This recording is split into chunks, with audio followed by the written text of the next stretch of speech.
Hello, ladies and gentlemen. It's your favorite paranormal investigator. My name is Tim Sedano. Tim Sedano. This is Paranormal Insight.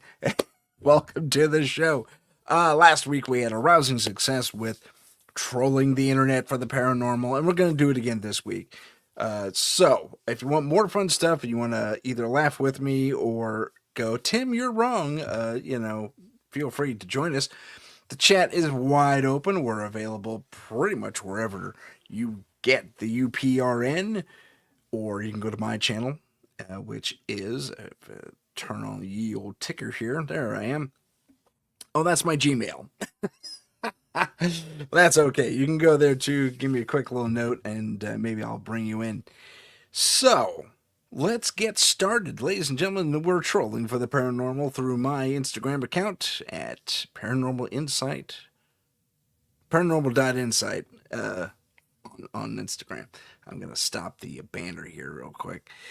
Okay, so let's get this up on the stage. The first thing we're going to look at is, and I hate to include people, but I think it's important. The Forrestal MJ12 thing is kind of cool, and there's other fun stuff to look at, but we're going to start here. So let's take a look at this one. She's going to go on for a minute, but this is someone's body cam footage. I'm going to zoom in on it up here, see if I can get that done. So this is really, really, if this is faked, it was really well done. And they also got this here. So, yeah, she goes on to explain a few more things, but look at that. That's pretty darn neat. If this is AI, it's really well done. I'm seeing a bit of a halo as an artifact compared to everything else around there. But, I mean, because I don't see it with the trees here, and I think I may detect a slight halo with that character as well. But, as far as the Dogman and or the werewolf goes, I thought this was relatively accurate to what I would expect from a mid-form dogman and or werewolf. It's crazy that this footage was really caught and no one's screaming from the rooftops about it, because, I would. And this is brought to you by Brooke Stir. She brought this to our attention, so thank you, Brooke, for that. But yeah, that's pretty impressive. I'm gonna have to say, I don't know. I'm gonna say no. Hello to Heidi in the chat. How's it going? You gonna message me about something? Okay, that's fine. So yeah, there's our first one today. So if you have comments or questions or rude noises, don't add rude noises. I'm just kidding. But if this looks like something that, because it's apparently from a ranger's body cam footage, and this zoom is done artificially. You can tell because it gets more and more artifacty, and that could, photographically speaking, account for that halo around the creature. And then there's this one too. There's also something interesting that happens. I want to point it out as the loop comes back around. Yeah, little digital artifacts here and there. So if this is something that is artificially generated, kudos, because they match the background, they match the lighting. It's not that hard to do if you know your way around color correction in CG artistry. And the feet is what does it for me more than anything. I usually look at the feet. You see the way when he goes over and he goes animalistic, how the foot pops kind of on more on the balls of the feet, as I would expect when you're going to all fours.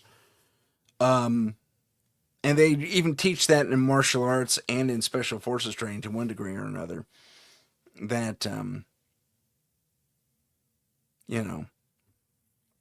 that level of awareness with your feet instead of trying to keep them flat, that kind of happens anyway when you do it. If you go to all fours on your hands and feet specifically, not your hands and knees, your hands and feet, They, it kind of happens naturally, but they really enhance it, and just the way it locks in. I mean, the ankle is way up there. If this is the ankle of the beast, it's way up there, and then he stands flat, straight up the thing. So I don't. My guess is because of the artifact, and you saw that little blip around the bush there, and there's more on the other angle as well. I wonder if I can pause this. Yeah, I can. Okay, let's just. Aha. Yeah, you see that little weird thing there? See, this is what makes me think that this was staged. This one in particular. I think the two different shots are relatively different. Um, because it's filmic. Someone added a filmic filter to the footage. So a lot of things are screaming to me this is fake. Although, I mean, kudos. The lighting here in the foreground versus the lighting in the background is really, really well done. Although I will say, I don't know why someone's using a really bright light back here. That doesn't make sense to me. If they're doing flash photography, okay. Still wouldn't need flash photography in a gray setting like this. Um, but yeah, so the push is, my guess is no, this is totally fake. But whoever put this together, they probably used AI to a degree or some sort of CG software to really put this together, and it looks really good. The proportions, if I were to see a dog person or werewolf or whatever, this is what I would expect. Hollywood exposure notwithstanding, because they picked this like in the Van Helsing movie with Hugh Jackman. Excellent, thank you, Heidi. So they kind of looked like this. They're werewolves. Looked like this. So I mean, it's derivative if it is enhanced, which I'm thinking it is. It's a really good AI and or CG, really taking into account that. Now they could have had another person standing there, being the motion capture person, kind of a deal, because AI is able to duplicate movement, and we've seen that happen with various different things. But I thought that was kind of interesting. So let us move on. Ron Hill's 1967 Alien Encounter. I'm going to skip that one because the image quality is freaking horrible. The ice wall thing, we could do it if you want to. Let's save that for later and go back to it after the break. Same thing with the lizard thing. Hey, what's going on? Okay, there we go. We have lots of fun stuff to get through here. And I lost my spot. See, we have all kinds of. Okay, so lizard thing. Attempts on his life because he tried to talk too much about Admiral Byrd's journey. So I kind of went down a bit of a rabbit hole when it came to Journey to the Center of the Earth. Now, briefly, from this point forward, we're going to go a little out of order here. This guy put together a very convincing costume. And here it is. So that's a dude in a costume. And we see cosplayers do this stuff all the time. And granted, the werewolf thing didn't look that thing, but you see where the joint is. He's standing on like a ski or something like that that can really support that kind of weight. And he's still hunched over in his basement or his garage, or I think it's his basement though. So, ooh, he looks so scary. So, just to say, if someone's going to do something practical that doesn't require CG, it's completely doable. And it would be frightening. And look how he's able to move. He's able to stand up real tall. It's kind of creepy. His head goes into the rafters. But, yeah. And then he's going to do a little bluff charge here at the camera. War.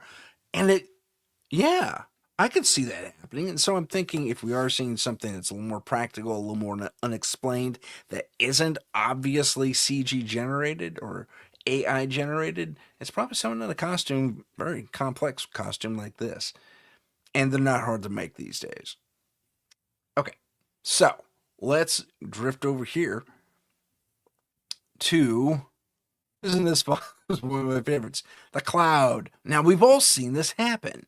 We've seen these cloud things happening. I don't know where this is specifically, but it looks like a lump of soap, but it doesn't deteriorate and it stays together. And it almost seems to have a consciousness to it, its movement to a degree. So isn't that fascinating? I thought that was kind of cool. And what is it that is making these fluffy cloud things come out of the sky? So he's gonna poke at it, which its consistency also is really weird. So we're gonna see these guys lose it for a second, and then yeah, here he comes. It's coming back now. Okay, this is kind of a reloop of it, but it's fascinating to watch these guys just kind of play with this thing. And the way it moves around is really bizarre. You see, he tasted it. What's it taste like? Isn't that interesting? And he's able to stick his hand into it. I mean, I'd be afraid of not pulling back a stump, personally. But I don't know how to explain this. I'm not. I know there are certain weather-related meteorological things that could account for this. I don't know what they are. I've heard of them though, but to see this lump of cloud fall from the surrounding clouds is very interesting. Oh, excuse, sorry. Talking yawn. I talk too much, so I tucker out my voice. But yeah, that's really interesting stuff, I think. Okay, moving on. If I can move on. There we go. Uh, Now, this was kind of interesting. This talks about the Vimanas, and that this could actually be a jet cowling. And it supposes that we already knew how to fly. We just had to reinvent the technology. So, to briefly explain this a little bit before I play the clip is, yeah, very intriguing. I agree. The cloud thing. So the video we're about to watch supposes that in the past, especially regarding the very well documented um, Indian texts of old, old ancient stuff, where they wrote about everything, and they even taught us or tried to teach us how to build our own craft that these gods were flying around in. And yeah, step by step instructions on how to make one. And this video goes into this a little bit. So it's a bit of a long one, but I think it's very interesting. And I don't know who did it. Ancestral Explorers gave us this one. Let's see. See if we can call up the sound here. Let's see here. Oh, I reduced it. Myths or symbols. Sorry. The Vedas and the Mahabharata describe. There we go. Hopefully you can hear that.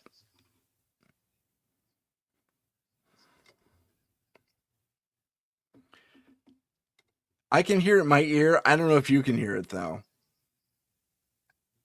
I can go out and come back in. Heidi, can you let me know if you can hear this?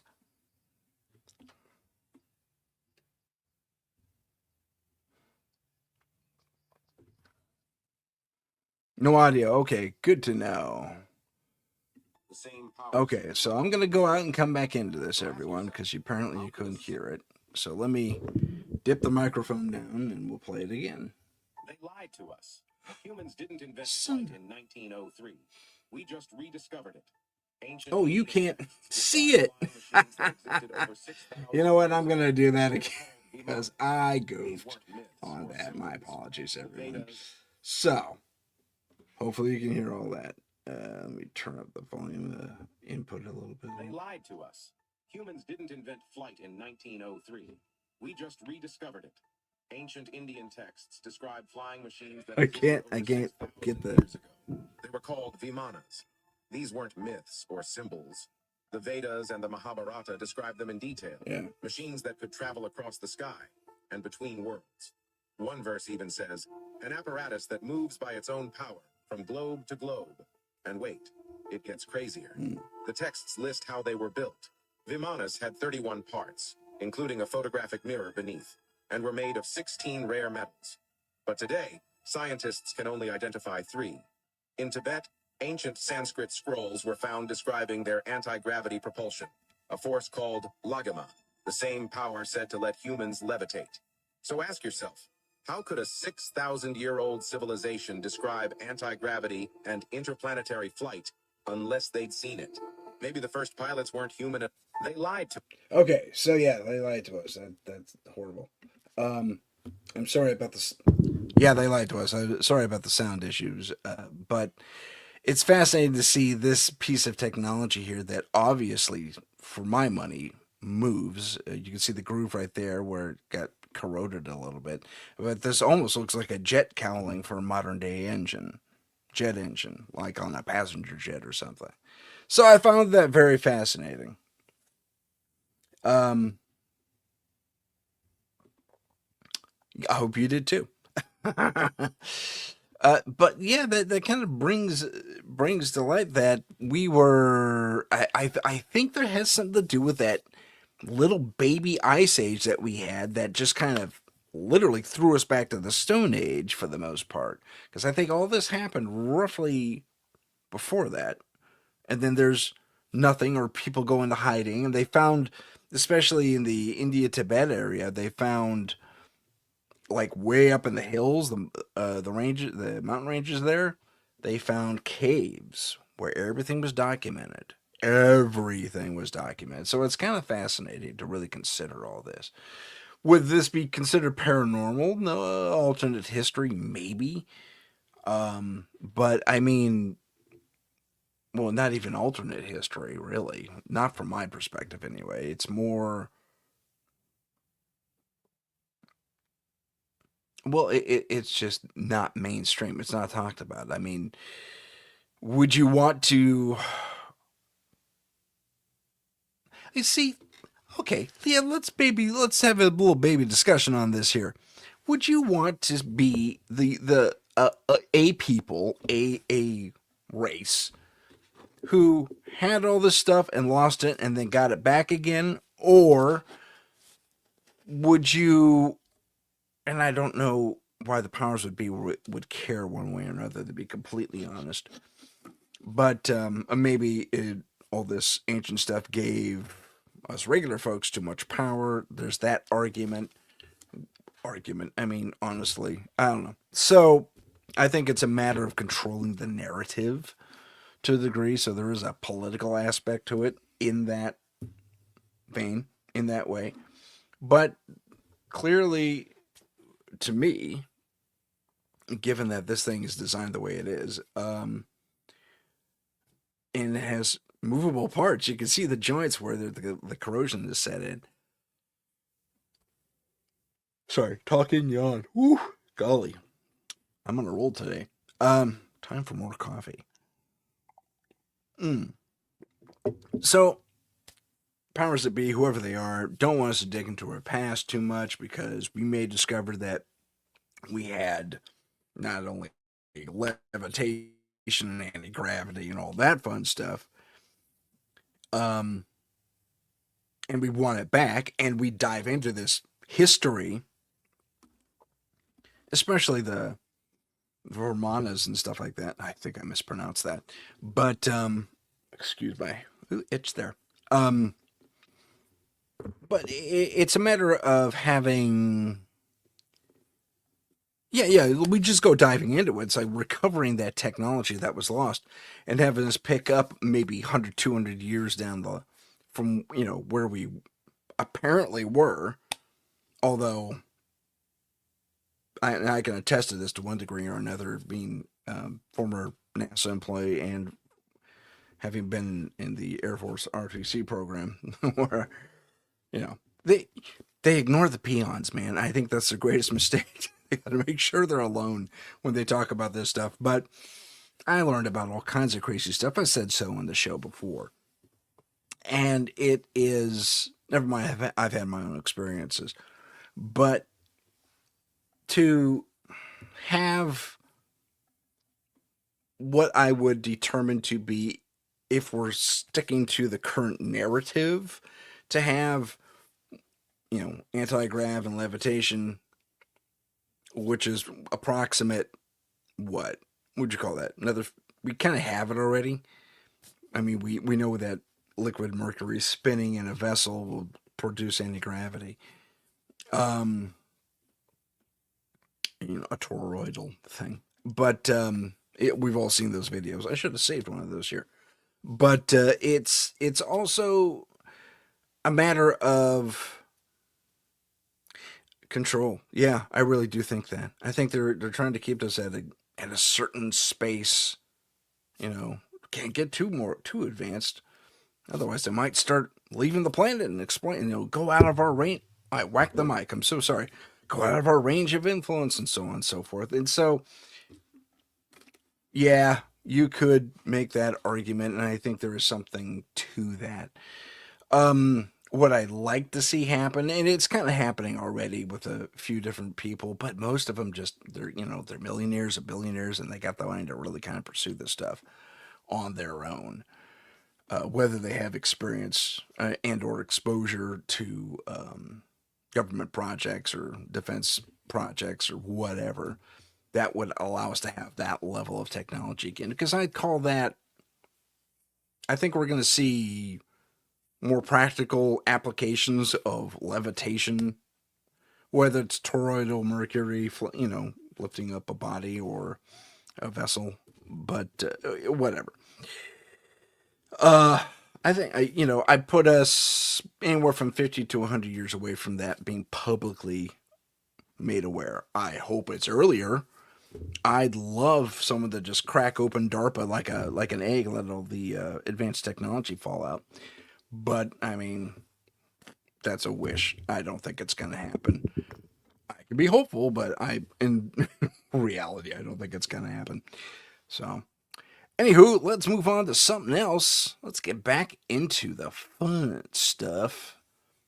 We show that. Okay, I want your opinion on this. Now, this lady loses her mind because she thinks this is a UFO, but I want you to be super observant and tell me what you see. And let me see if I can turn her audio on.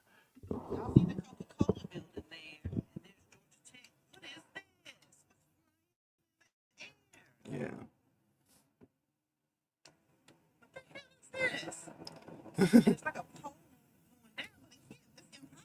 It's impossible. That cannot be anything that's that high. Like the words.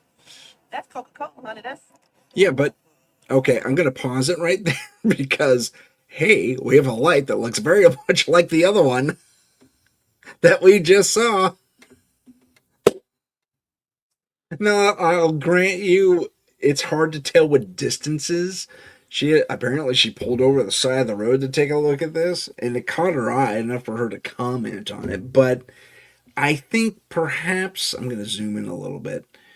Perhaps we are kind of missing a couple of things here. So, yeah, it does look weird and off center and off. It actually looks like it's so. I think it's a light. To be completely honest with you, I think it's one of these other lights and it's off, or it's only lit on one side, or something like that. She has so much to say about it. Right in her face, right in her face. And she pans, she discovers where she's at. Oh, these aren't trees. These are trees rather, not bushes. She's doing this from her apartment apparently. But you see, it looks remarkably like these to me. And it's just higher up and closer to her. And maybe she just never noticed it before. I mean, I don't know. There'll be a color change to it. See, the structure of the lights looks almost identical to me, but they're off. So, see, I don't know. Maybe I'm wrong. You tell me what you. It does, right? It does look like the lights. Heidi agrees with me. Thanks, Heidi. So she's gonna paint the sky now. Where'd it go? Where'd it go? Let me see if I can get her sound back. Eh, another thing's gone. Well, you also know she's not panning all the way over. She's at a different angle too. she that's clever. She's clever in the hoax. I will give her kudos on that. Yeah, that is not real at all. That's a light. I'm convinced now. No. She was in. Where is she? Where the Coca-Cola place is? Isn't that in Kentucky or something like? She says so. I muted her though. But this next one is a goofy-looking insect, and you just got to know where you are in the world in order to get something like this.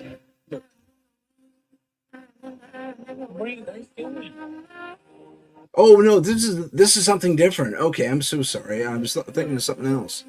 So there's this odd shimmering, and I'm gonna mute the song because look at that odd shimmering. This weird refraction, and it looks like a filter, doesn't it? It does look like a filter, but it's something low and crawling. But then he scans the rest of the grass. If it's a filter and it's an effect on the camera, it's very well done. And it does look like that. But and see, that's where it gets me right there. There's a the refraction goes wonky and actually affects the entire picture there for a second. So something tells, yeah, you see right there.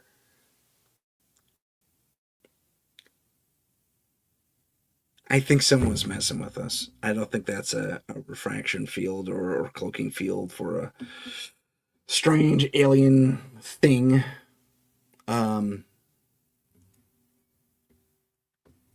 because I think he told it to lock onto these weird dark spots in the camera because you could do that now. But see how it affects everything, especially when he zooms. So my guess is this is a filter and it's just fake. But it's not an alien. It's not an alien. I was thinking it was a bug thing, but it's not. Now this is interesting. This is a great story. I'm gonna get there, pause it real quick, and turn on the sound. This is from a guy who had or was aware of giant encounters in the military. And man, I love these stories. I've heard these stories myself told to me by my military friends and buddies in the various services, American services, or even a couple of foreign services. But yeah, I'll just let this guy talk. And this is from All Praises brand. Thanks for showing this one. This is great. Hey, this team of guys. And instead of finding the Taliban, they were confronted with this very large hostile giant who killed them all. And so another team was dispatched to go and find this missing team. And they followed the tracks and went to the where the last transmissions were from this team. And he said that the story goes that they when they went into the cave, the giant was eating on the guys that had slaughtered, and they were able to take him down. Now, there's another story told by my colleague L.A. Marsuli where he had a whistleblower come to him about this incident, which we're not sure if it's the same incident or a different incident, where the giant speared one of these guys from the second team. Might be a separate story, but not 100% sure. And so they went into the cave, this team of guys. And instead of finding the Taliban, they were confronted with this very large. The story just repeated. But that's fascinating. And it's not the first time I've heard such stories or similar stories. I don't think it's the first time any of us have, really. I keep forgetting to bring the mic up here. Sorry. Are we having fun yet? Okay. So the the Giants of Kandahar is apparently a legit phenomena.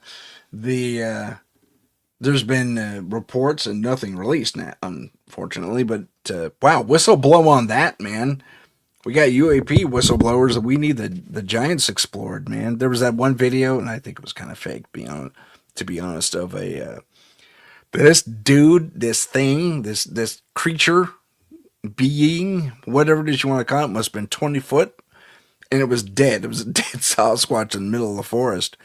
And these guys are examining it. And at one point they interact with it and they tap its hand in a remorseful kind of way. I don't know if this poor entity went down kind of bad, yeah, like maybe it was shot or something. I didn't see anything like it, but if it was a hoax, it was a really good one.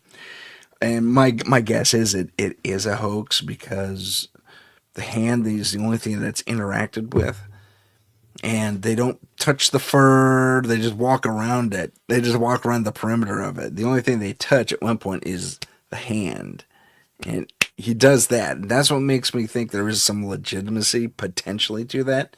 If this is acting on their part, well done, nice instincts.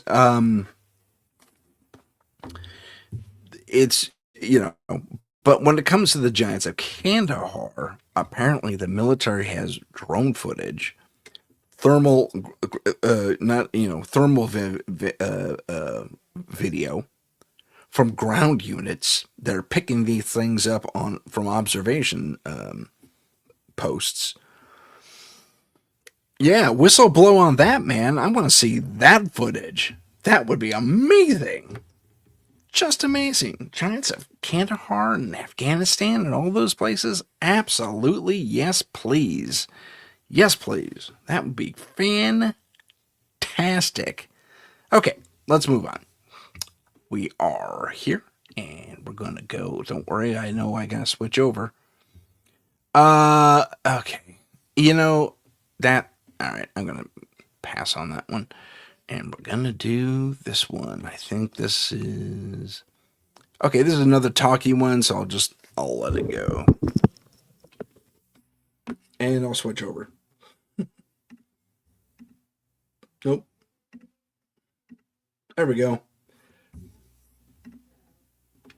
Recently, I was part of what is known as an NHE 7 debrief, directly receiving communication from a being originating outside of this planet. This NHE has been in support of the NHE is non-human entity, just for the uninitiated.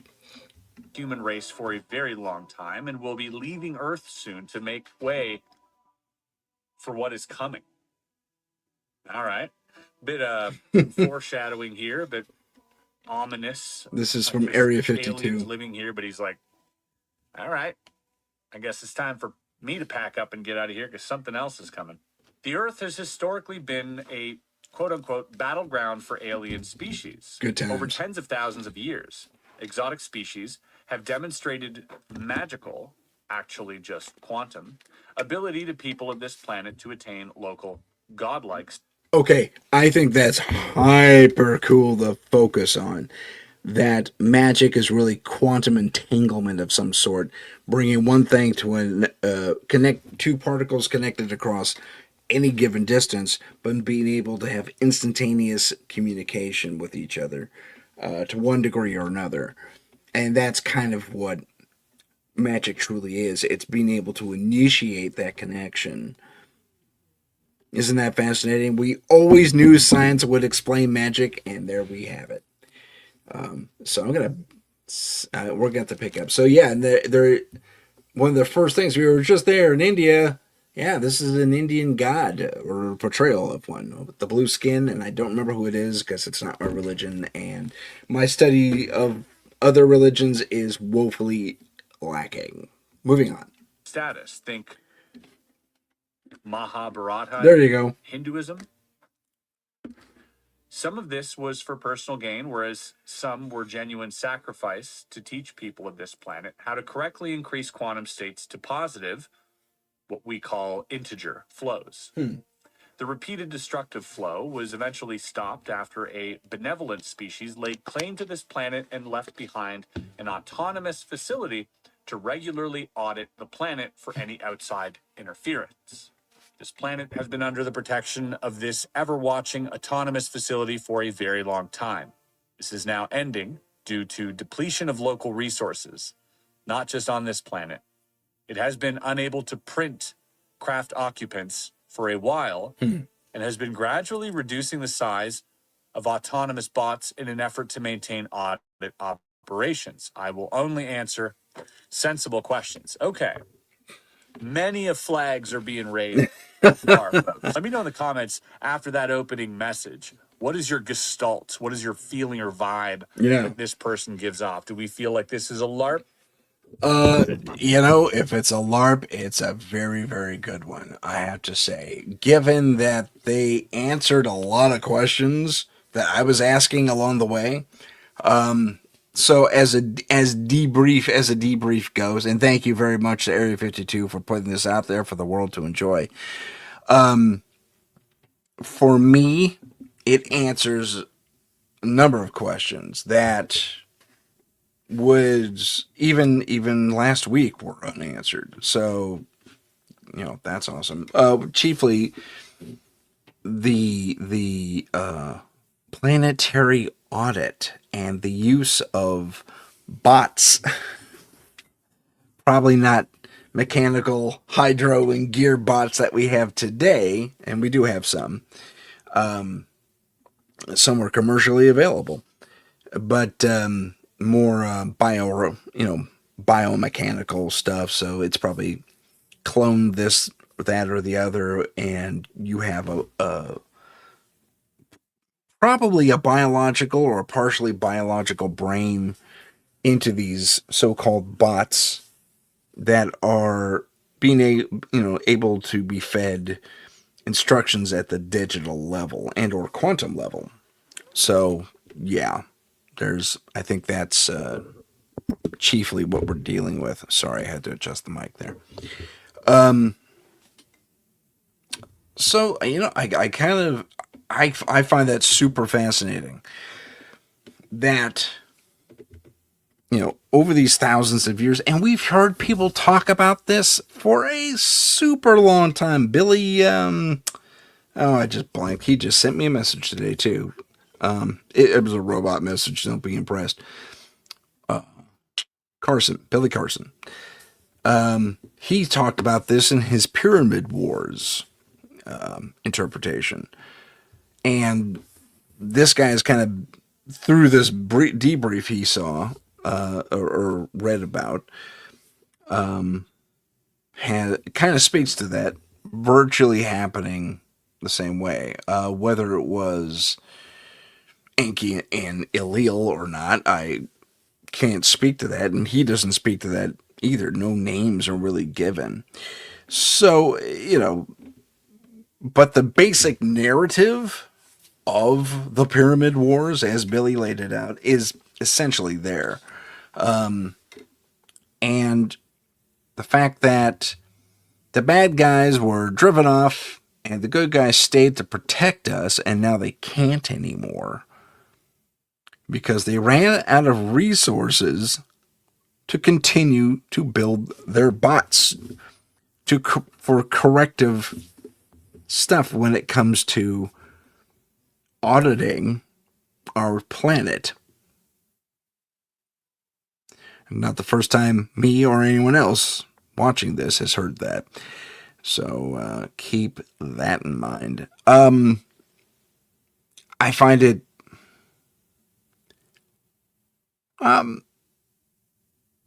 telling, I guess is the word, that this debrief and all this fun stuff that Area 52 and other podcasters like him, like me, find.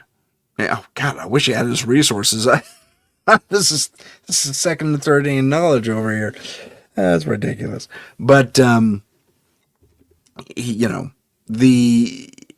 this information coming out now, we're talking about 2026 being the year of the disclosure and the awakening and all that fun stuff, which is delightful in its own right.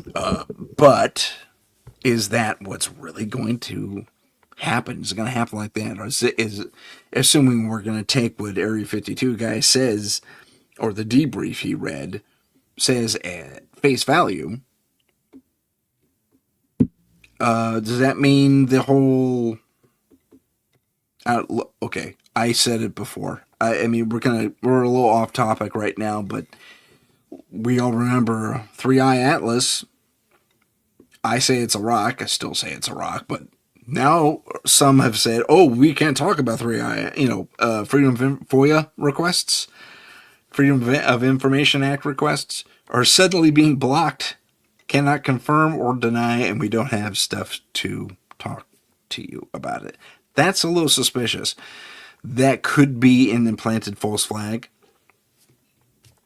Misinformation at the information level.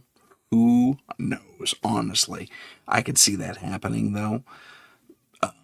Just to have something to deflect to, especially if the was it Project Bluebeam plan still has life, although that thing's been exposed left, right, and center.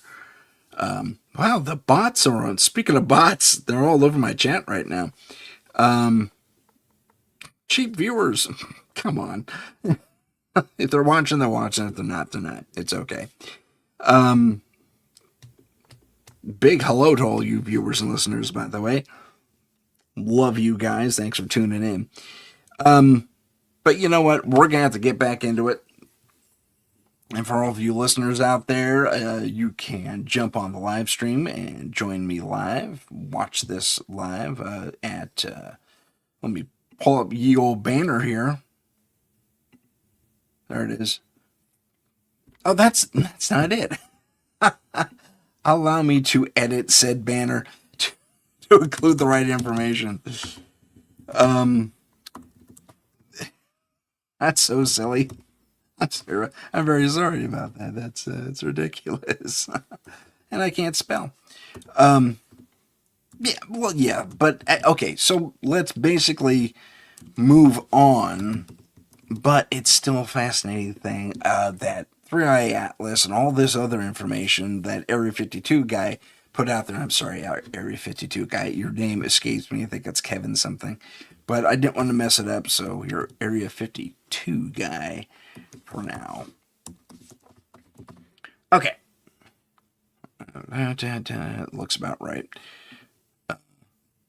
Saving it and scrolling it. Okay, there we go. Now it has everything. The email and the website, the YouTube website where you can watch us live. So join us there.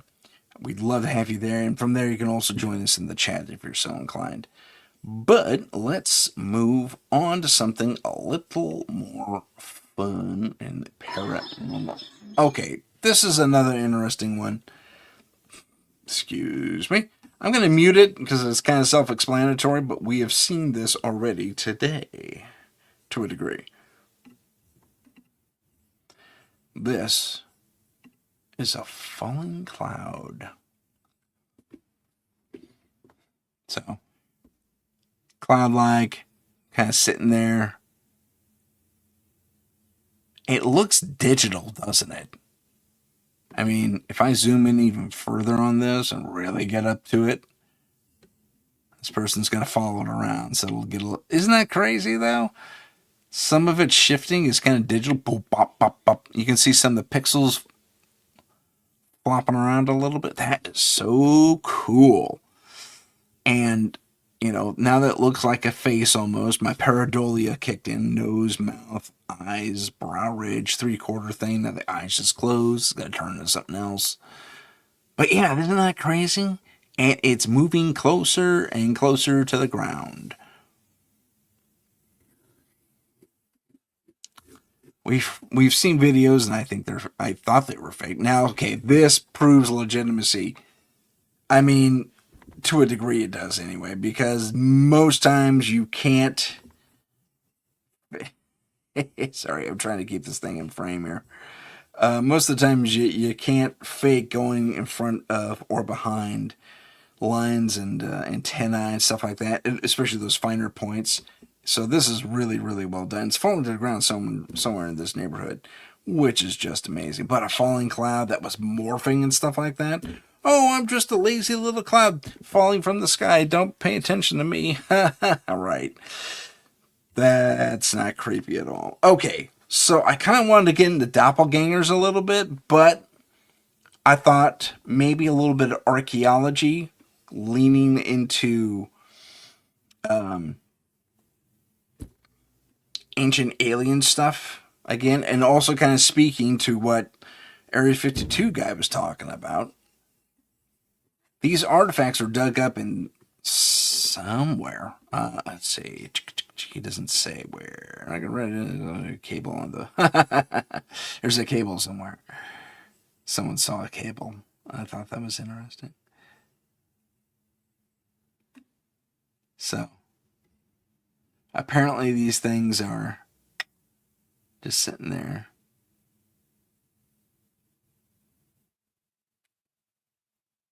Yeah. It's interesting. It's really kind of interesting because, I mean, the contacts, if they're there, someone said they saw it. There it is. I saw it. Yeah, okay, I saw it. I saw the cable. But that could be a cable of something else. Who knows? Although I didn't see it. I saw that cable again. Did you guys see the cable? So let's watch it again. There it is. I'm going to pause it. There's a cable. I don't know if it's leading to something over here, though. And I don't know what that bamboo paddle thing is for. Oh, wait a minute. Is that where the cable's going? No, it isn't. Is it? No. That's the shadow. So there's a cable flowing back here somewhere. But apparently this guy... So, I don't know. This is 50-50. I saw him digging all this stuff up. That could have been faked. Honestly, I don't know. I'm so 50-50 on this. Let me know what you guys think, but apparently these are ancient artifacts that have stored energy in them. These little doodads have baubles in them that glow. I'm trying to see where that cable might go. I also want to point out that I don't see it on the sitting figure here, a cable. But I do see one flowing over here somewhere. So I'd be curious to know where all that comes from. I'll say this: if this is fake, they went through a lot of trouble to make this happen, putting the corroded old contacts on these things so the power would flow to these lighted objects, these crystalline objects. So I don't know. I think this guy, called it on the cable being there, and you could see it right there. But I don't know. Someone went through a lot of trouble to fake this, if it is faked. That's all I'm saying about that. Levitation guy. Oh, criminy Tim, did you goof? I think you goofed. Okay. Going back here and talking about the freaking... There she is. Okay.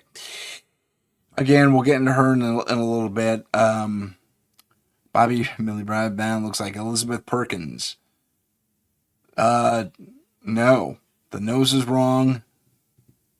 The eyes are wrong. So I think that's complete crap, and we're moving on. So this is the levitation guy.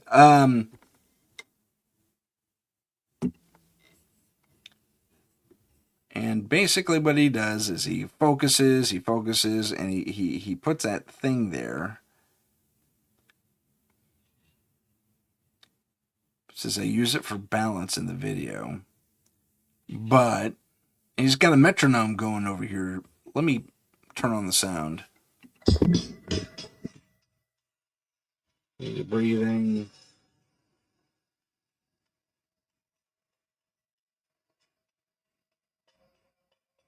I'm looking for alternate shadows here. Breathing. Мои вибрации сейчас настолько сильны, что я могу остановить часы, я могу остановить метроном, абсолютно все. Metronome stopped.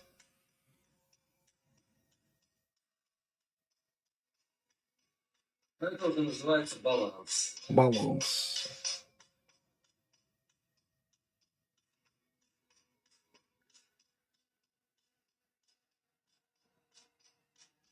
Imagine if you had to fly around like that, though.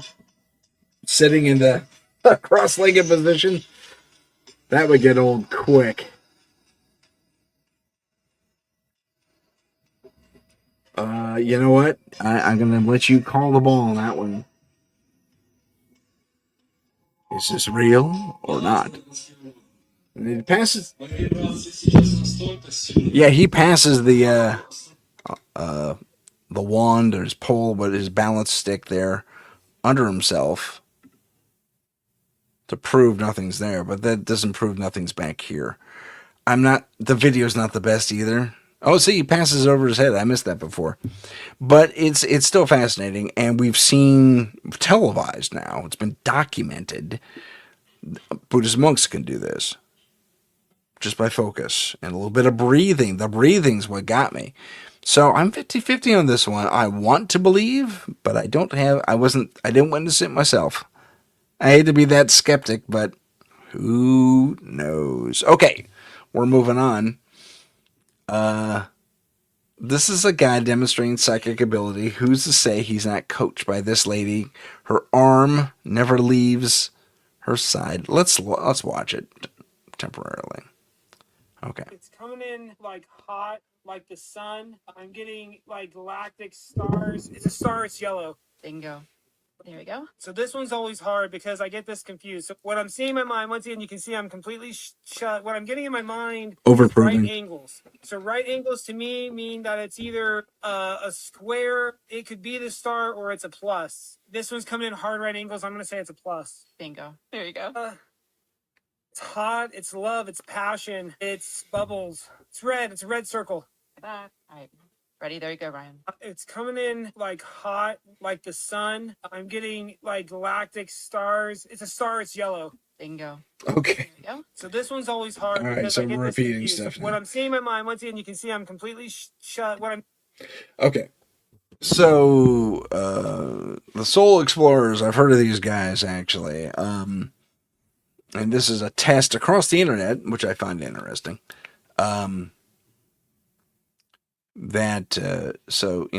He needs professional blindfold, sleeping mask kind of thing to pull this off. But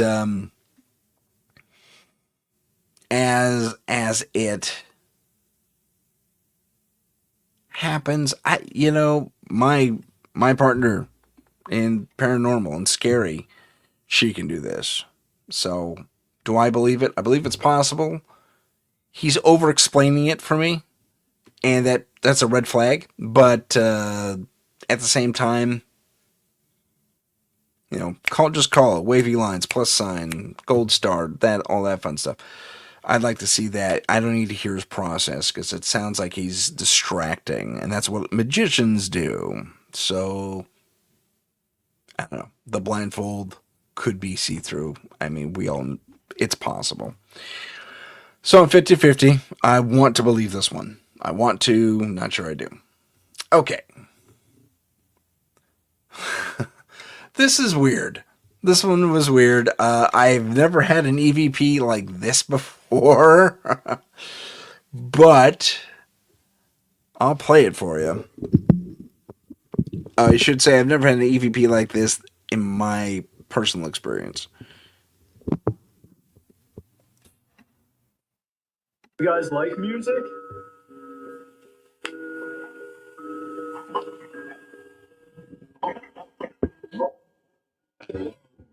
I love music. That's completely possible. We've had weird stuff happen on our thing, so I tend to believe this one, or I should say, I want to believe this one. But yeah, especially when two apps say the same thing, that is remarkable. That's a weird artifact happening behind me. Let's see if I can clean that up. Oh, it's a mic. Yep, that's my microphone, kids. Sorry about that. Okay, Heidi, this one is for you.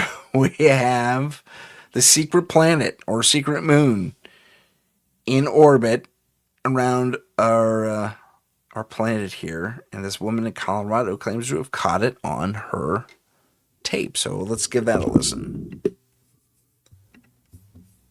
This is the planetary-like object at Wolf Creek Pass in Colorado on the FAA weather cams.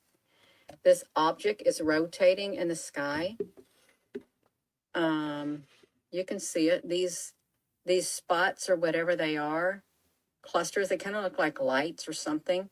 They also you can't see it. I'm so sorry, guys. It's in the sky. Otherwise, it would not be being picked up. There we go. This is the planetary-like object. Okay, we'll watch it again because I goofed. On the FAA weather cams.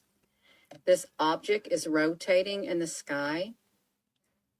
You can see it. These spots or whatever they are, clusters, they kind of look like lights or something. They also rotate with it. It's in the sky, otherwise it would not be being picked up. Okay. This is the planetary-like object at Wolf Creek Pass in Colorado on the FAA weather cams. Where's this object is rotating. Okay, so she recorded the FAA.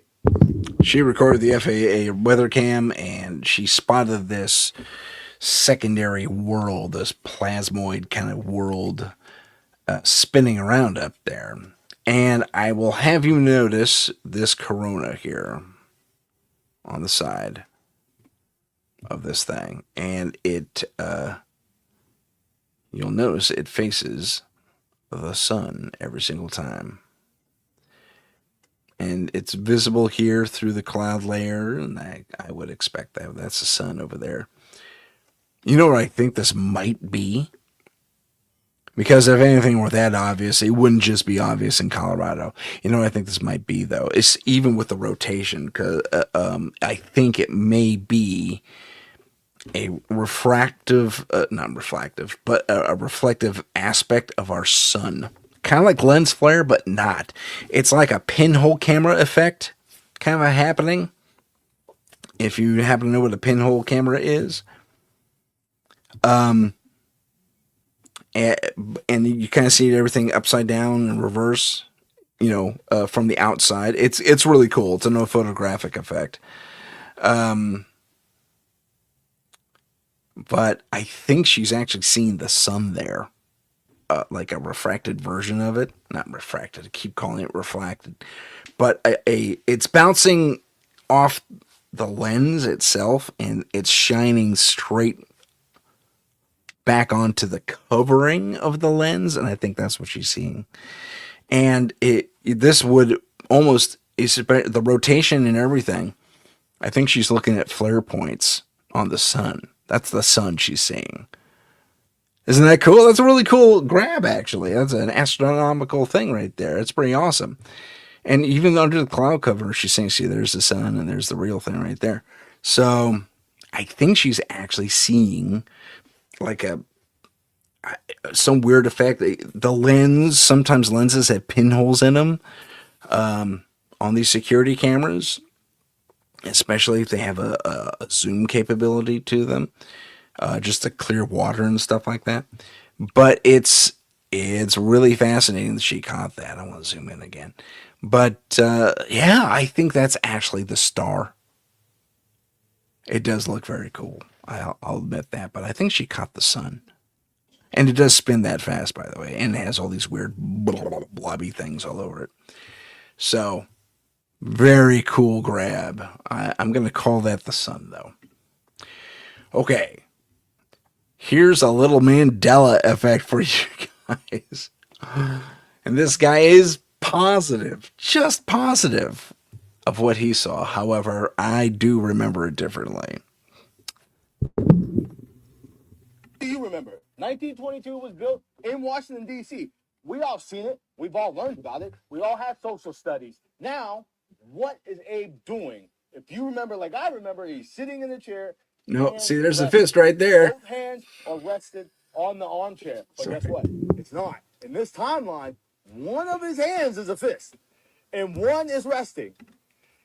I got to be completely honest with you. That's exactly how I remember it. Like this. So is this a Mandela effect? No, I don't think it is. And honestly, the Mandela effect is, for my money, from my own personal experience, I've been on this earth for almost 54 years now. And I've seen a lot of stuff. But when it comes to the guy for which the effect is named after, some say he died in prison, others say he never died. No, he was on a hunger strike, and someone put the rumor out that he died in prison, and the news actually ran with it. Oh, we have a correction. Like a day and a half later, this is true, or something like along those lines. And they said, no, he survived, and he's being force fed intravenously now because he passed out. They were afraid he was going to die. And yada yada yada. So he didn't die, or they may have had to resuscitate him too. So maybe he technically died, but that's Mandela. But I remember this, the fist on the armchair and the two hands. Other depictions who have recreated this image, the statue in Hollywood films, have done both hands. Sorry, my mic's in the way. Have done both. My mic's still in the way. Have done both hands on the chair equally, but no, in reality, it's the fist. So something tells me he's remembering a Planet of the Apes episode from the 70s. And they did change that. And they put his hands like that, but replaced his head with an ape head. So that's always fun. I'm going to have to call BS on this particular Mandela thing. Okay. For my money, if it's a cloud or a UFO trying to hide as a cloud,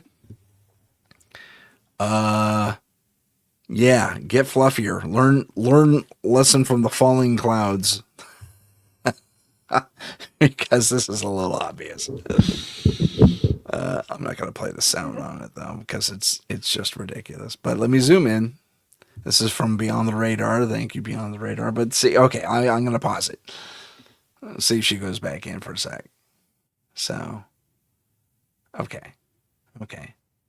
Never mind, she's staring right at the sun back here. So it's a little blown out. I will say it's weird to have that kind of a formation without a peak or something kind of making that formation happen. And if it is a UFO trying to cloak itself, it kind of messed up. Who's going to report this? We look like a cloud. Well, from a certain perspective, yeah. Now, there are disk-like clouds that form in the meteorology. Wow. I can't talk, apparently. I just forgot to use the language. I want to go back to our sun thing real quick, just because what Heidi said. I didn't see this before, Heidi, but she swears up and down that in 2020, the sun looked considerably bigger. You will also potentially remember that in 2019, apparently, when CERN fired up, I think, that was one of the first time shifts, so who knows, right? But I don't give that any real credence, personally, but I know there's been interesting things happening there. But, yeah. UFO or cloud, you be the judge. For me, it's I've seen the phenomenon logged before, and it has been reported in the past as a UFO invasion, and it really wasn't. They were just clouds, and they dissipated over a while. And there's a certain, like, phenomena that has to happen in order to make that happen, but it's not that uncommon. Uncommon enough, but it's still pretty cool. Okay, I forget what this is. Oh, yes. I'm going to mute this because these guys drop the F-bomb every 20 milliseconds. But it's an interesting thing. They find this bizarre flare coming out of the clouds, and it's just here. There's nothing above it. There's nothing below it. There's just this weird plasmic thing, these drippy little cloud things here. And she confesses on the video. Again, I'm not going to... Oh, I'm so sorry. I'm not going to play the audio because it gets a little cussy. But it's a fascinating thing. I mean, it looks like some weird sort of fallout happening.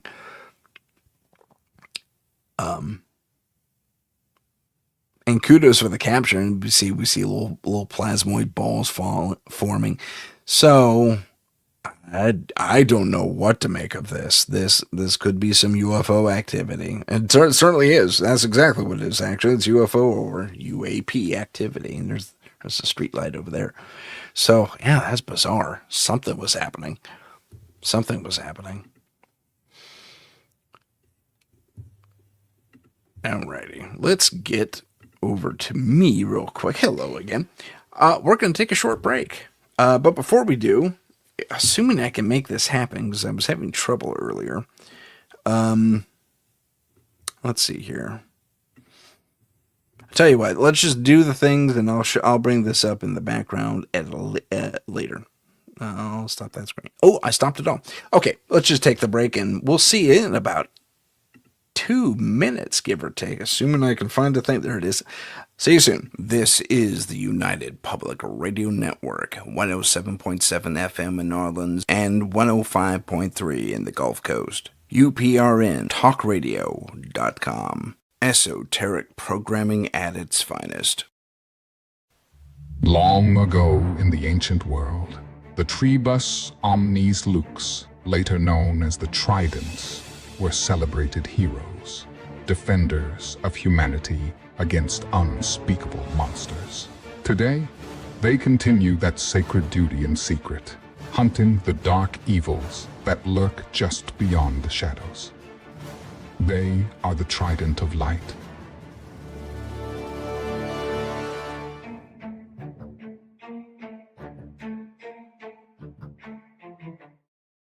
And we'll be right back after this. Hi, ladies and gentlemen. My name is Tim Sudano, host of Paranormal Insight, a weekly video magazine that reaches 500,000 viewers and listeners every week on average, and the number is only growing. Connect your brand with our curious, dedicated audience who want authentic content and authentic brands.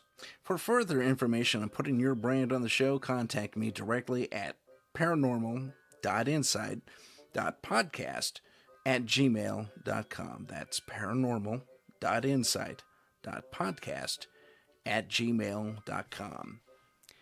And we're back, ladies and gentlemen. Welcome back to the show. Today we're going to talk about the strange and the unusual. Check out our Patreon. Get deeper behind-the-scenes insights. Also, tips into being a better paranormal investigator and other fascinating content. Follow us on Instagram at paranormal.insight. Stay informed on upcoming shows, see what paranormal trends we're following, and help us reach 50,000 followers by liking, following, and sharing. Don't forget to follow us on YouTube at paranormal_insight. Click the live tab to see our latest videos.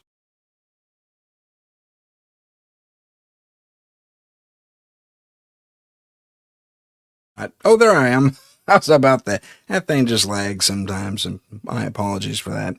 Also wanted to let everyone know about the new film festival out there. It's called I can promise I'll share it here. Here you go. It's called the Indie Innovators Film Festival. Let me zoom in on that ever so slightly. Oh, I can't do that because it's in the wrong window. Okay. The festival itself opens on May 30th and 31st, and they are accepting all genres in the short and feature category, including documentaries, including animation, and including student films. So, if you want to have your film, if you want to submit your film, please do. There are no guarantees, of course, as to whether or not your film was selected. You do have competition out there. But it is going to be a lot of fun. I'm running this particular film festival. So get out there, get your film sent in. The early bird deadline ends today. But if you're a student, I'll keep the early bird prices open just for you. And you may have to make an inquiry of me through the I2F2 website, which is right there. Let me see if I can zoom in on that a little bit. There we go. So that's the. So you can go to Fest Home, or you can go to scruffytux.com, which is my production company since I'm hosting the show, and check us out there. I'm also going to leave the QR code up there for a few minutes, and I'm going to rotate it up ever so slightly. There we go. And then I'm going to zoom out. Okay, I'll just leave it there so you can take a picture. Then we'll come over here. I'm going to show you some important dates. We launched on January 29th. But let me tell you about the awards. Awards for Best Picture throughout the whole thing. Even if you don't get an award in your genre, you can still get an award as a Best Picture. Best Male and Female Actor, Best Director, and then we have the genre awards, which is Best Drama, Comedy, Sci-Fi, Horror, and Documentary. And who knows, you could, with the exception of you could have a docudrama, I don't know. But you could do a run. That happened to a friend of mine. He won a French film festival, like all of them, like all the categories. He won. Good time. Is a good story. Yeah, it's always nice. But we like drama, comedy, sci-fi, horror, and of course documentaries and experimental and all kinds of fun stuff. So join us at the Indie Innovators Film Festival on festhome.com. You can find us there, or if you want to register directly, you can go to scruffytux.com/I2F2. And badges will go on sale probably mid-April if you want to just attend and support us that way. Thank you very much for your attention on that. I will close this, and here we go back into trolling the paranormal. That's not it. Is that it? Sure, that's it. Okay. So, back at it. This guy talks about uncontacted tribes. I'm going to not do that one, but I will do this one.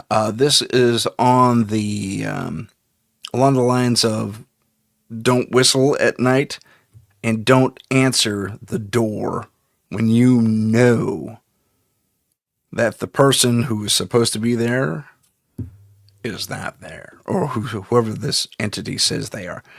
It's kind of creepy. This is creepy. This is a good one. Okay, this guy pops in.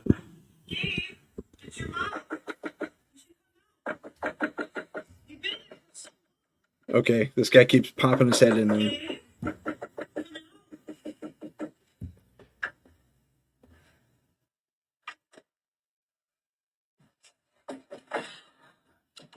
Pops the door. Oh, that's creepy. Okay, he's still keep. That's the guy who runs this. I wish I could find the original video.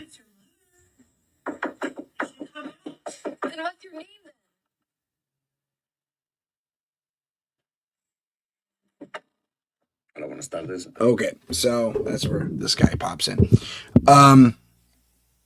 That is by far, and thanks to Latinos Against Spooky Bleep, I can't say the name, but for putting that up on the internet, that's really cool. The reality of that being possible, yeah, it could be a great little horror flick. I mean, it's a good opening. I might actually steal that, but that'd be really cool. Oh, geez, my mind is spinning on that idea right now. I gotta write that down. But does that happen in the paranormal for real? Absolutely it does. And especially in the more rural areas, this appeared to be something of an urban setting. But as he opened the door, I do believe no one was there at the very end. And then when a Stardust guy came in, I don't know, I think his name's Luis, but don't quote me on that. This next one's from a popular show I usually don't follow, but they had an SLS camera on hand, and they caught this dude there, this entity lying across the thing. I just wanted to share that. Okay, they bleep, that's good. Charlie, there's something happening. Bro is laying down next to him. I can't believe what I'm seeing. A figure is laying down on the pew next to Aaron with its legs on him. How is that even possible? Would you look at this? Oh my God. It has its legs over your legs, Aaron. It's literally dangling its leg in between your legs, and its head is resting. Why is it so? Can you stand up? Hold on. Let me. It's getting up. It's sitting up in the chair now. I need you to stand up. Holy, it's getting up. Okay. I need you to stand up. Look what it's doing with its hands. Pretty crazy. You can do it. Stand up. Just stand up. Bro, my left side is burning up. And it just Oh. Okay, that's him. And right now, Oh, it's inside him. the same exact He's not spot. moving. And he just Now, okay, hold on. I'm going to pause this. Dude, that was incredible. Nobody. Okay. So first we have the guy laying down. I'm going to fast forward. No, I can't fast forward, unfortunately. But I'm going to mute it. So as this happens, I find it... Oh, we have comments. Look at that. Hey, Vet Girl's here. Woohoo! I don't know, Vet Girl. They're just... Man. You need to get more. You need to get on to get more people on your Vet Girl. Spread the word. Do like Heidi does. You don't have to. I'm just teasing. And I'm so happy to have you here. But look at the. So the SLS camera does this. It is actually designed to. Sorry. It is actually designed to interact with the human form. It'll do this goofball LiDAR thing and identify the human form. And then you could use it to interact with games. I think, oh, I forget now. One video game system or another used this. I think they still do, like the Wii or something. And then someone said, "Well, if it can identify human forms, how can it identify, I guess, human forms that aren't there as far as, tangibly?" And apparently it can. We've seen this happen before. There's a couple of famous videos regarding SLS cameras and their ability to capture entities, big and small. We had an experience, my team had an experience where we caught an entity about that big. I'm not even close to kidding you. Maybe about the size of my head.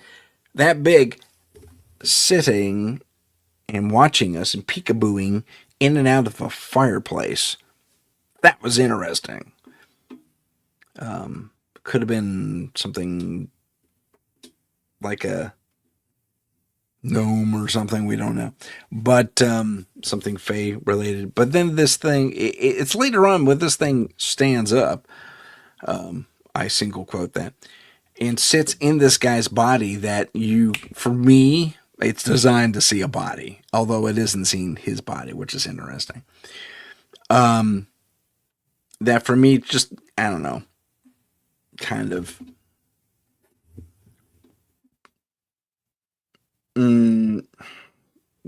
puts questions in my head, puts flags up on this.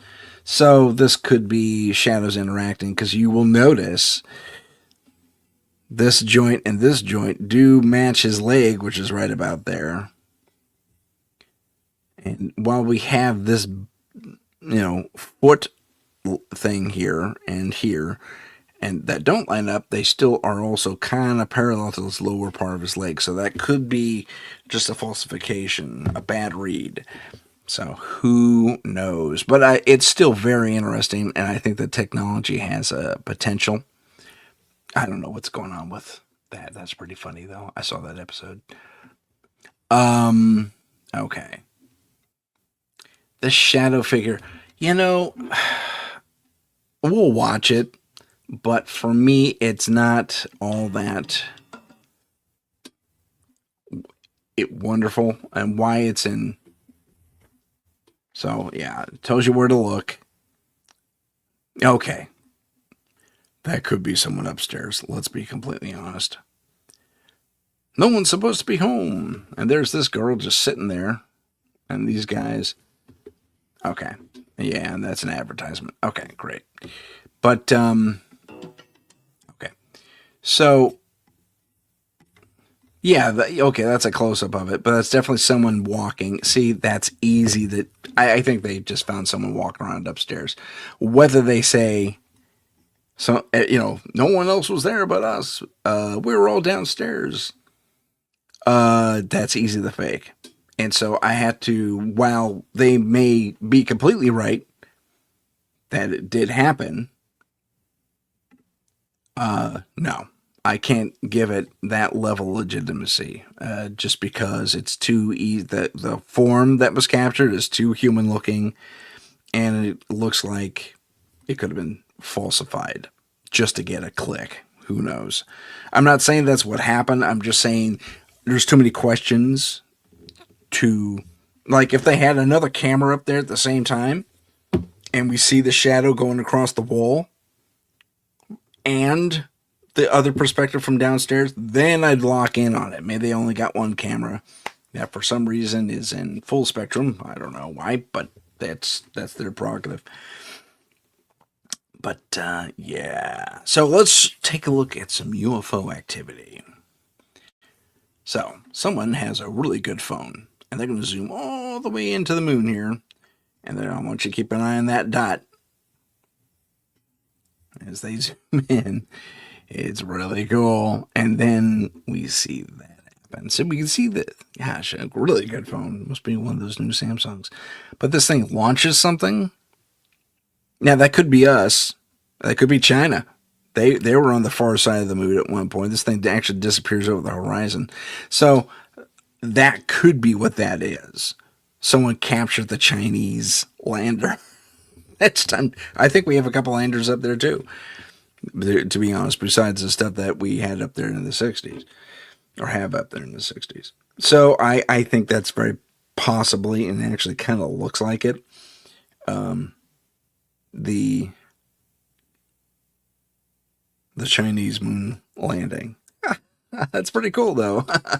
But nothing paranormal, not to my eyes. Okay, this one is messed up. Fair warning, you're going to hear a bunch of demonic screaming. It's completely illegible. I don't think anything bad is happening. I mean, it sounds like, I take that back. It sounds like something very bad is happening, but it's just a bunch of screaming. I don't detect any language. I don't know. So I think it's okay. But this guy gets a voicemail. He gets two of them, actually. They are horrific. Just coming out of the blue as they're investigating this place. And this is brought to us. David found this one. And I guess Mr. Nightmare brought it to our attention. Video, though, the man's phone doesn't even ring. He just gets two straight to voicemail notifications. No phone number or any contact details attached to the voicemail.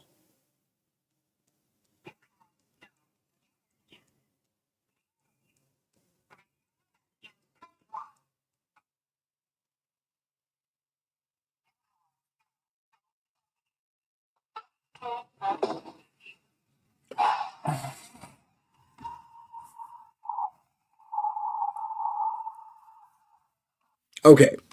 Now, I will say, freaky as that sounds, it's entirely possible that that could have been set up.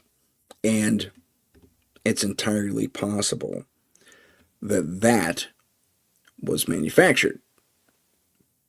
Because you can do things like just dial into people's voicemail on your cell phones. It's totally doable. Leave a return message kind of a deal. So, yeah, you could bypass the ringing and they just suddenly showed up.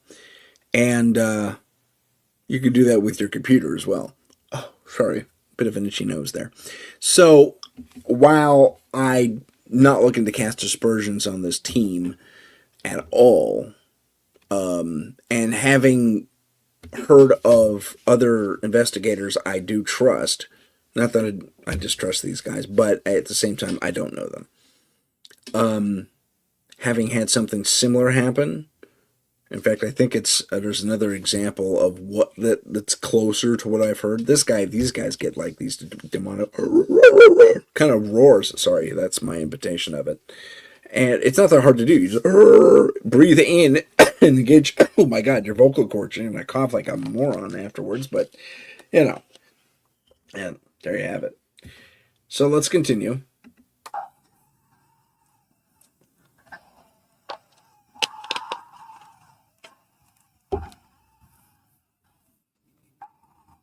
In fact, that it's just inhaling and making funny noises. I think that's what it is. I think this is faked. That's what it sounds like to me, anyway. So we'll move on. That's faked. Called it. Okay, David brought us another one. The crop circles thing. Hotly debated. This is Linda Moten Howe on Ancient Aliens, when they're talking about crop circles and messages and what it means. Sorry, talking young. And you know what? I'm going to leave that to personal interpretation where you go. And we only get half the story on this for starters, for that part as well. This guy goes on for a long minute, and I don't want to subject my audience to him. So oh gosh, so many. It's so easy to get out of this stuff. Okay, find the guy. There he is. There's a couple of these that have, like this dude with the creepy stuff. I think he gets a little. But I want you to watch the hands. See those two shiny bits down there? Onto his side? Yeah. Here and here. Keep an eye on that. And then he starts, oh. And even that doesn't get the nope. So, red eyes staring back at you. And he says, oh, I got an itchy. Yeah, look what I got here. I think that's a dude in a mask with lights on his head. Because the camera person is super extra calm. Personally, that's a jump back thing. You know, my my personal survival instinct says, nope, giving this thing some distance, although I would also hit it with a huge amount of light. I wish I could brighten this up. If this is a costume, it's I don't know, those look like very plasticky, shiny hands to me in a costume. So who knows? Yeah. So my first blush at that is kind of costume, because that would warrant a bit of a freak out factor on my personal. I cannot make this thing work. There we go. So, big thanks to Earth Phantoms for that one. That was good. Yes, I love Linda Moten Howe too, although Joe Montaldo has informed me on her being less than authentic in some of her reportings, although I do find her very credible. Yeah, this is a lesson on driving through the Appalachian Mountains and running for good reason. Let's get the mic closer to the thing here. I think there's swearing, so yeah, there is. Oh no, we're out of here, and they're even saying it on the screen. But so, or that weird little baby cry, fake baby cry thing, that's creepy. Entirely possible. We've heard and witnessed such things before on this channel and on others. This one's fun. I think this is a trick of the light and the video camera, because it was to you borrow a different term, for lack of a better term, rather, the cat. Well, you'll see the cat ghosts. So there's the kitty. And it's going to lick itself. And they say, this is a spirit cat. I've been feeding it. But suddenly it disappears. Well, the spirit cat has fleas, apparently. Lots of licking. And then, zoop. Okay. And then it disappears right there. I wish I could rewind that, but I can't. So it'll loop, and we'll have to let it loop. I'll zoom out ever so slightly. Okay. So here's the kitty again. I'll keep it right here. It cleans itself. Scratches itself. Licks itself again. And then watch it go across the street. Okay. Now, it's entirely possible, given the amount of blur on this thing, that thing probably took off super quick, and the timing of the frame rate couldn't keep up with it. I don't think it literally disappeared. I think it shot across the street. Or hung a quick right and went after something in the gutter. I don't think the cat disappeared on him at all. And the resolution of this is so, and you can even see it. Yeah, you see that it trailed a little bit over here. So it just ran faster than what the camera could pick up on. That's what it was. Sorry, not a spirit cat. Very sorry. I know that everyone wanted that to be a ghost. Okay. This is an example of something creepy coming out of the corn, and how easy it is to fake and or mimic. I'm so sorry. Oh my goodness. Talking on. Fake or mimic scary stuff. Okay, that's clearly someone in a costume. Rah, rah, rah, rah. See, the dog won't attack. The dog knows this person. The dog knows that person. Okay. So that's either a person in the costume or an AI overlay. Moving on. Wow, I'm just knocking them down a little too quick here. Now this one purports that a strange creature lurks on the bridge, and I don't know where this is, but it was kind of freaky. But in reality, if you look at it a couple of times, it isn't. So this guy drives up on a motorcycle here. And I'm going to zoom in a little bit. You see this guy up here? Yeah. Watch.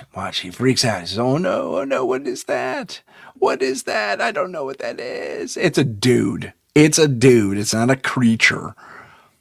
Okay, I'll stay zoomed in on the bridge this time. He's already sitting there. There's just some crazy dude. Look, he gets afraid once he starts crossing the bridge, so he goes to all fours like you do. Right? That's a guy. He's wearing jeans and a shiny jacket. Not a ghost. Ding! Knocking that one down. This one reportedly shows a rake, really low quality. I'm very sorry about the low quality. But there's a boar or something? Stocky animal, whatever it is. And then there's this gray thing over here. Let me zoom in a little bit. And it's like a water buffalo or something, this thing. Or steer. I can't tell.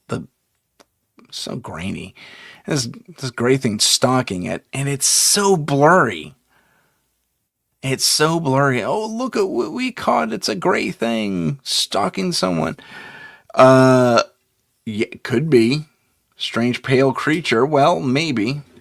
Beastly Pumpkin, thanks for that. Okay, this one is fun. Oh, Tim. Ah! Pardon my frustration and yelling in your ear. Okay, this one's fun. This is a photo. I want you to look I'll zoom in on it a little bit. Bunch of young people having a little picnic. I guess there's an older person there to supervise them. But mostly it's teenagers. So I think it's a high school class or something like that. Okay. My guess is that the summer or spring evening, based on how everyone's dressed. Lots of shorts. I'm going to hit the second button here. Okay, no, we're not. Okay, this is an overexposed version of the same photo, and you will see a face here, and you will see a face here. Ghosts? I don't know. Let's go to the next photo. Someone zoomed in on this one.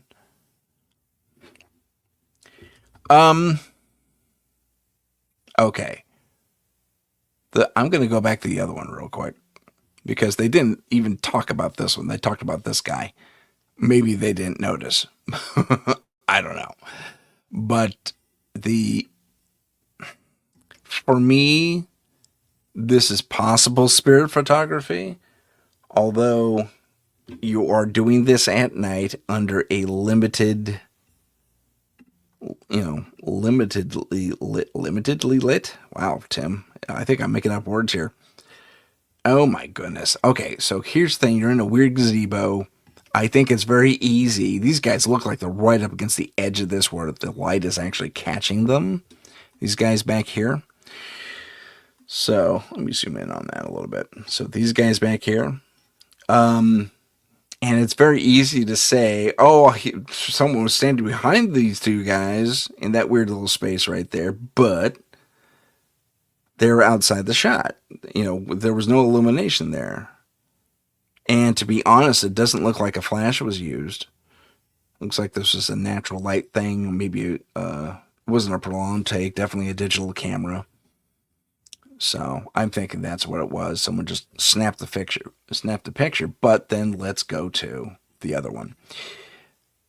This face does look a little downcast, like the light was hitting them super weird. They're illuminated from the top a little bit. And if their light is blocked by these dudes here, I can see that happening.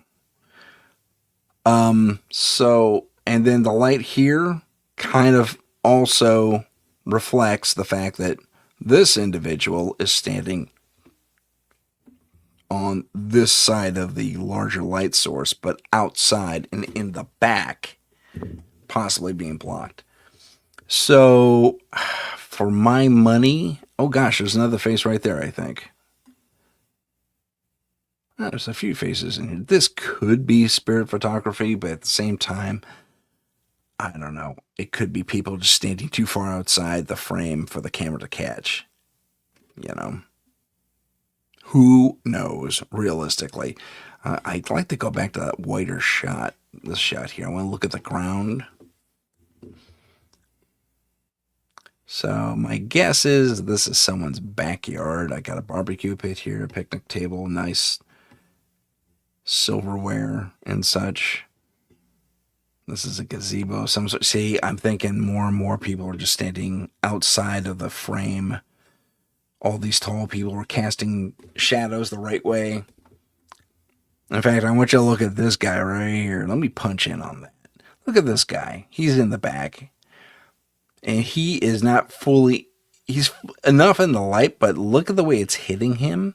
See that shadow right there? So the light's pretty much casting downish. Sorry, my analysis is a little annoying, I know. But, yeah, same angle. Yeah, that's the thing that gets me. So I'm thinking, and this is let me go over here. This stupid thing. Okay, no, that's not helped me either. All right, let me zoom out. Get over here and zoom. Oh, you piece of junk. There we go. No, that's so weird. Won't let me do it. Okay, let me zoom here and then zoom here. There we go. That's better. You can see, almost kind of see the face right there. And then there's another one up here. And then, shoot, zoom out, zoom in. This is so annoying. Almost make it out there.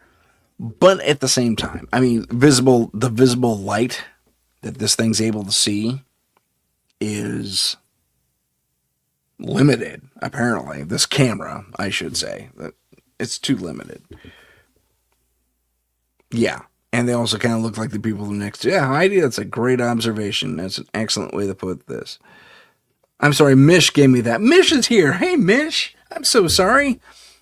I didn't say hi. I didn't catch you coming to the chat. But Mish says that, yeah. So I'm thinking these are people standing just outside the light, the available light of this space, this little gazebo outdoor picnic thing that someone has going on. Okay, moving on. Whoops. Moving on. And thanks to the creepy, what was that? Who gave us that one? Miss Creepy. Thanks for bringing that to our attention, nonetheless. Even though I believe it doesn't mean much. Okay. Okay, so let's go. Oh, yeah, this is great. Now, we've all seen this. I thought it was worth checking out again. This is the hotel that has the screaming going on in the room. This is really good.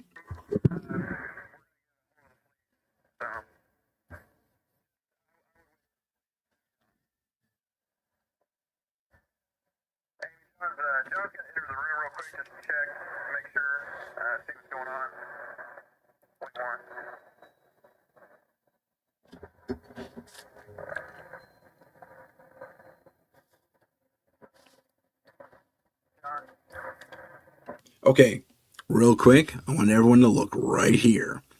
Now, it could be an artifact of this crappy camera.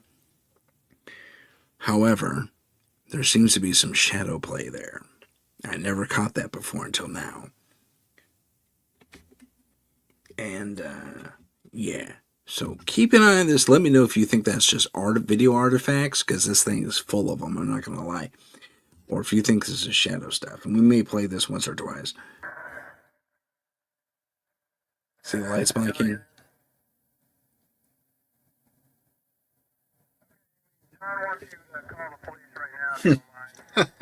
Yes, please.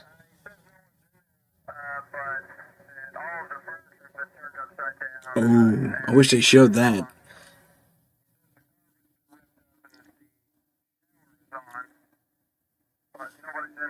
Okay, that may be what we're seeing then. It could be steam. Okay, back to it. Okay, so he's up here in the corner. There we go. We hear the screaming. That's insane. Let's watch for that figure that walks out as soon as he walks in. Oh, yes. There he is. Oh, wow. Good catch, Heidi. I forgot about that part of it. There's this white part. You can kind of see it right here. That walks right out. Ooh. Oh, good grab. Man. Oh, again, that's Mish. Mish, I keep giving Heidi all the credit.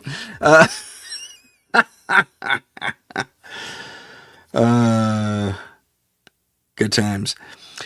So Mish, good catch, good capture. Anyway, so yeah, legit, absolutely. In my book, yes, absolutely, absolutely. It's. I wish I had a larger budget because I would want to go and visit these things and investigate them on my own. Heidi isn't wearing the cool hat. You are correct. You're the best. This one was disappointing. It's cool, but at the same time, so we're going to skip it because we just look at this guy's face and his reactions, which I think is a bit of a flag, red flag. And then here's another piece of, you'll see. Look at this thing. Look at this crazy thing. Okay, so it's a chupacabra, classic chupacabra, with the spikes on its back and everything. Look at the bunnies; they run toward it. The bunnies want to be in on the action. Bunnies would be in a hutch. P.S. Not there at night. Okay, very AI, very cool though. I found that very interesting. They got the eye shine down and all that. Very well done. Very well done. But fake. Just to let you know. Okay, this one is interesting.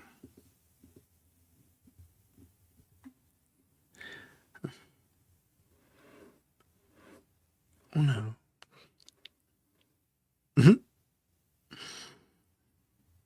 Yes, Heidi is cool and awesome in her own way. Sorry, there's a lot of stuff happening in the chat over here. Let's take a look at this one. It has some elements in it. Some are a little suspicious. Others, you go, well, explain that away. Let's take a look at that.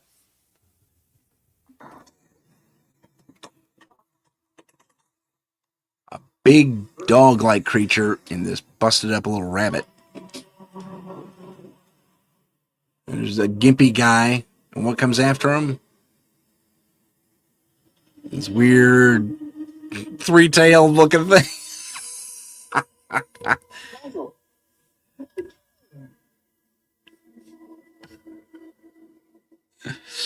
Yeah.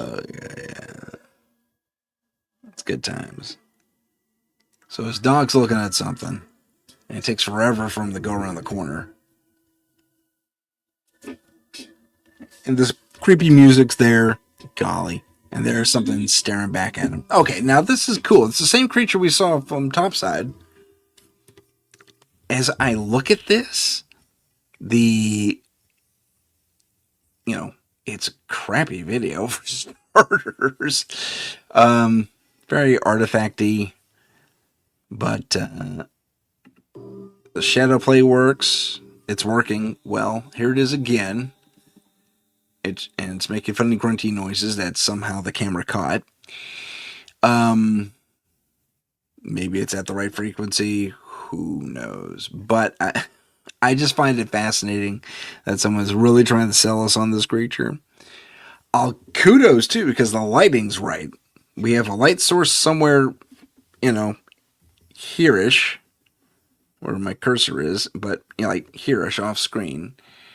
And it's shining down, and there's light back here somewhere, and it's hitting the right spots on the body. So my guess is AI is lending its, hand to this. And it's just such crappy footage. I think the legs morph a little bit too. So I don't know. That was, yeah. For my money, I'm gonna say no. Scary, absolutely. Great imagination, and it's not like we haven't seen these creatures described, or had these creatures described to us. This could be an insectoid that we've heard and read about. The three tails throws me off, but my guess is probably fake. Really well done. Three different angles on this thing. Really well done. But I'm gonna say faked, and I don't know why an alien creature, intelligent or otherwise, would be strolling.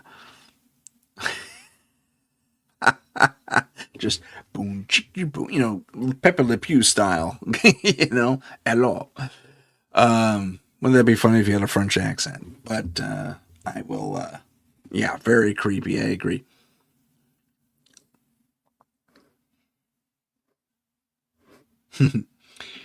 Sorry, catching up with that. Okay, this is debatable. Because you'll see why. You'll see why. The It Clown icon.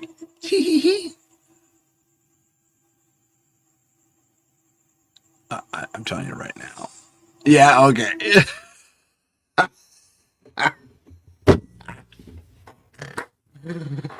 Okay, the fact that this thing had amazing sound and it's pointed right at that girl in the gate.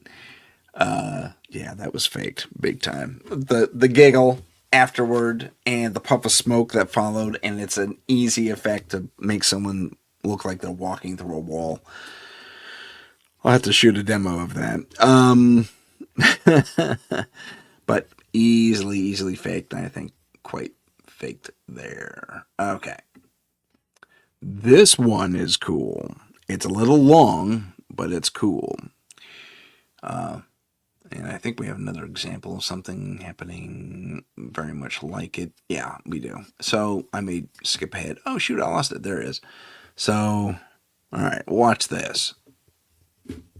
Inside a factory when he noticed something very strange. Somewhere inside this factory, a welder is working alone, but there's something about him that doesn't seem right.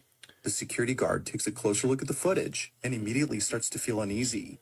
After watching this incident on the camera feed, he quickly calls over the welder to look at this video and explain what was happening in this clip. But just like the night guard, the welder was left completely baffled. He had no idea as to what was captured. Now, this video took place during the night shift, which makes this incident twice as creepy. Nobody else had been working at this factory except the welder. But according to him, another welder who had the day off had come by to visit him. They had talked for just a bit before the night guard called over the welder to look at this footage. But after watching the video, the welder was left speechless. This is what was caught. Watch this. This is pretty great. This is screen glare because someone's recording a screen.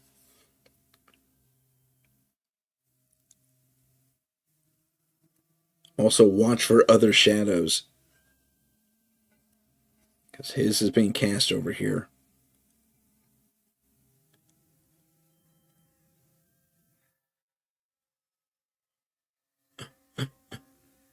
Oh, yeah.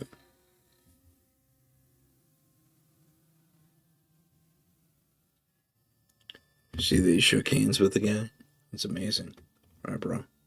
Gotta get back to As it turns out, the other welder who had dropped by to say hi wasn't actually there. The welder, who's seen on camera, swears that he saw the other worker in full uniform, as though he was ready to work. They had even shaken hands, according to him. But when looking at the footage, no one appears to be there. Although pretty strange, this incident gets a whole lot stranger after hearing what happened to the worker who apparently had the day off. To their shock, the factory had received news that this worker had passed away in his own home. His cause of death remains unknown, but knowing that he died on the same day this occurrence took place has left the welder feeling spooked. Could it be that the spirit of the welder's friend had paid him a visit during his shift? Or could this whole incident be explained by something else? Some really good PCP or LSD. No, I'm kidding. I tend to believe this one. I've personally experienced some. Well, I'm sorry, I have not experienced this, but friends, close friends, people I trust have, and there's several instances caught on camera that verify this experience over and over and over again. Not this specific one, but this type of experience. So, did his buddy come by to say hi, or is he really just super dedicated and wanted to go to work? I'm going to have to get someone on here to retell the Disney Haunted Mansion story. And there's a myriad of them, but yeah. It's really cool. Alrighty. So we are looking at 152. I think we've got time for one more. Let's make sure it's a short one because I don't want to go over again. Actually, yeah, let's do this. We'll do this one, then we'll do the other one. Okay. This is creepy. That's cool. That's it. That's a little one.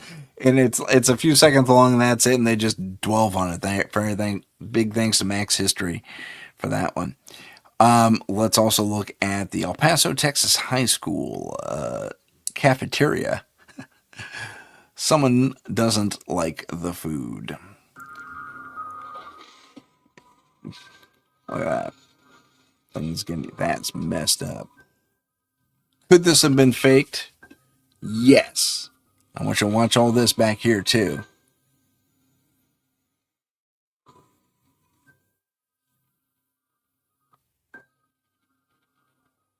That looks like steam to me back here. No poppers. I don't see any poppers available. And some of these chairs are doing some pretty impressive things. Yeah. So. What I don't get is the steam. Why is the food just sitting there in an empty thing at night? Who knows? We have time for one more. Let me know your thoughts on that one.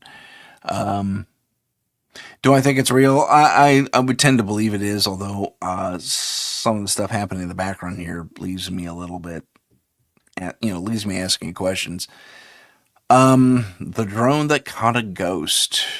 Actually, we're going to verify that Wilder's experience right now. I'm not going to let this narrate, but the door opens, right? And the lady goes over to the opening door, opens the other door, and gives him a little bow. She's interacting with someone. Sure, I can get that for you. That one? Sure. Really great product. I think it'll do you pretty good, and it's this much. And you want to get more? You want to get 2 of them? Okay. You sure about that? Good stuff. Good stuff. Okay, just one? Oh, you want something different? Okay, got it. This is by Paranormal. Thank you for that. And then we also have this thing here. She's talking to a customer. She's full on thinks she's talking to a customer right now. And then the others come over and they think she's weird because they saw her interacting and then she passes out. What happened? Crazy, creepy stuff. And it's like, there's no one there. And then, yeah, because apparently this woman vanishes right in front of her when the others come up. Dude, that is super, super creepy. And that, ladies and gentlemen, is pretty much all the time we have. Actually, we have 5 more minutes. But it's stuff like this that kind of backs up the welder's experience as well. I had one more to show you, but we can dive into another one in a little bit. So big thanks for watching, tuning in, and I got a couple of smiles and a thumbs up on there. Thanks for that, guys. I appreciate it. So I guess the shop owner, did she have a psychotic experience? But the door's open, man. And she interacted with whoever was there. Okay. And then the welder guy shook the dude's hand. Okay, so these are either phenomenal actors, and this is all a horror story set up, or they experienced the paranormal and, beg your pardon. That was kind of rude. My apologies. Thank you. Yeah, gratitude to you too, is Heidi. I love bringing you guys this stuff. We may do a number 3, depending on how next week goes. It's getting a little old, but there is some more fun stuff. These guys here, for instance, you can't see it, but there's guys who see La Llorona, and there's a shadow person that creeps around, and another guard having a full-on conversation with someone. Oh, wow. And it's just chock full of stuff. And there's a couple things we skipped, so we can go back there too. But thank you for joining me. Once again, my name is Tim Sedano. This is Paranormal Insight, and we will see you next time on... Oh, Mish, it's morning. You're in Australia? Okay, good stuff. Well, good morning to you. Have a good rest of the day. Take it easy, everyone. We'll see you next time on Paranormal Insight.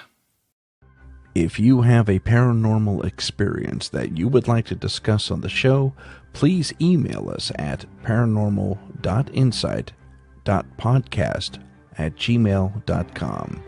That's paranormal.insight.podcast@gmail.com.